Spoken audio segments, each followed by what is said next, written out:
Okay, checks and balances, scenario cards. Directions. Answer each question in the box.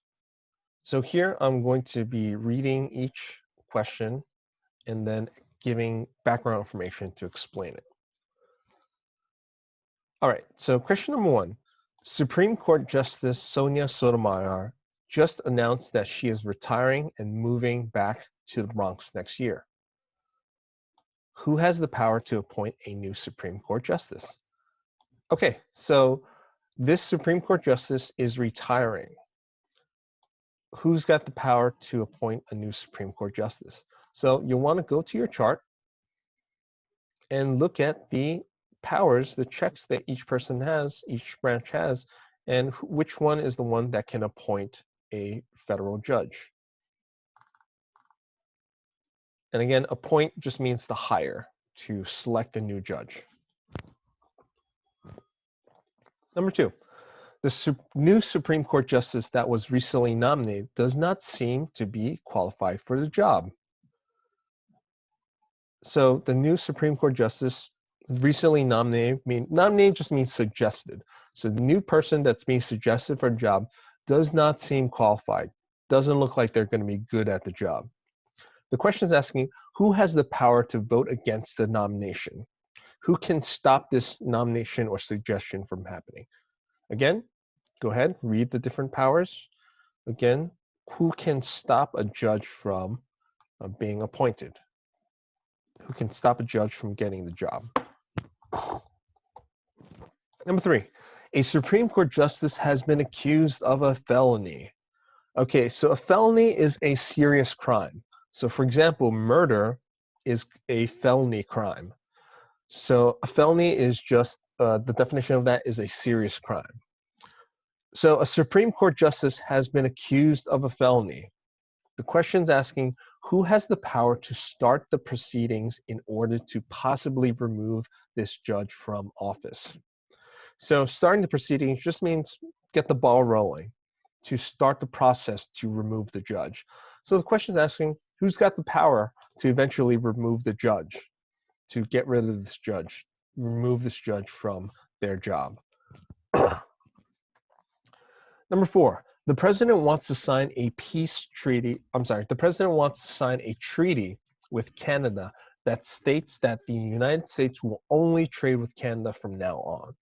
So the president of the United States wants an agreement with Canada, and it's going to be that they will only trade with Canada and nobody else. So that's the agreement. The question is asking, who can reject this new trade agreement? Who can stop it from happening? So this is the president that's doing this action. So which of the other two branches can get this done? Is it the judicial branch or is it the legislative branch? Make sure to check your chart. Number five, Congress proposes a law that states that the Speaker of the House of Representatives will also serve as the President's White House press secretary.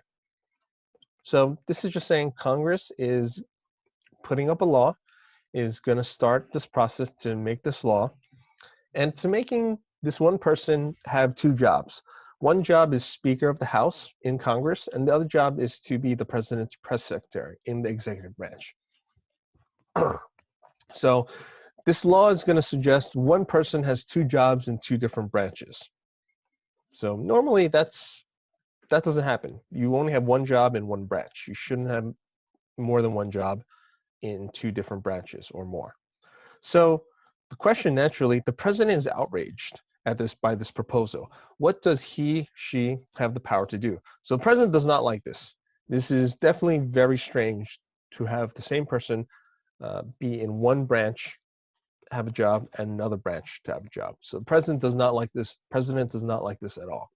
So this is asking, what can the president do? What powers does the president do? So the president, the executive branch, what can it do against Congress, the legislative branch?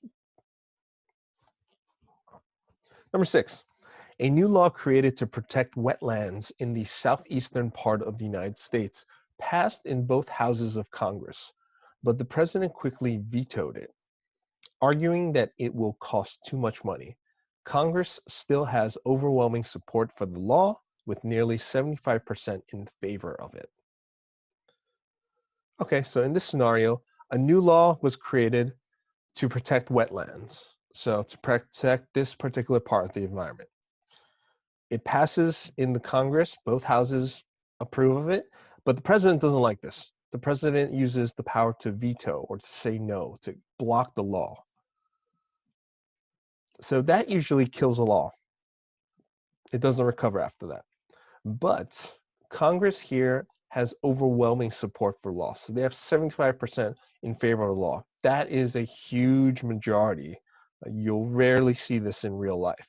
But this particular scenario, there's 75% are in favor of it. So the question is asking, how can Congress respond to the president's veto? What can Congress do to go around that veto or stop that veto? So take a look at the powers that the Congress can do on the president. 7, Congress passes a new law that makes it illegal for the press to report negatively about anyone in Congress.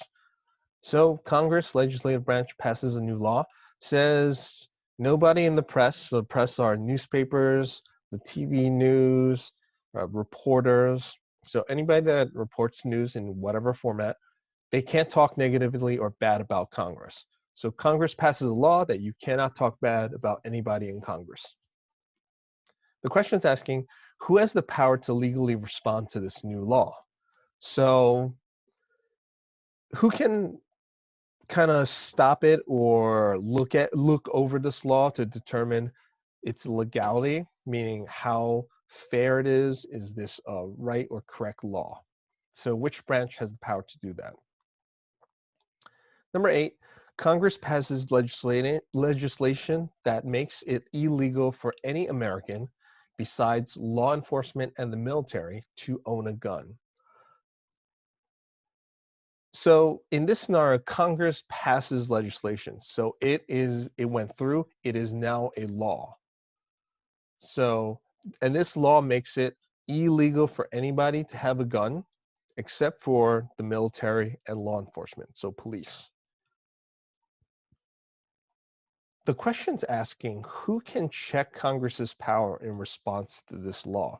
So Congress is the legislative branch. So which of the other two branches, the president or the Supreme Court, which of those can check this power?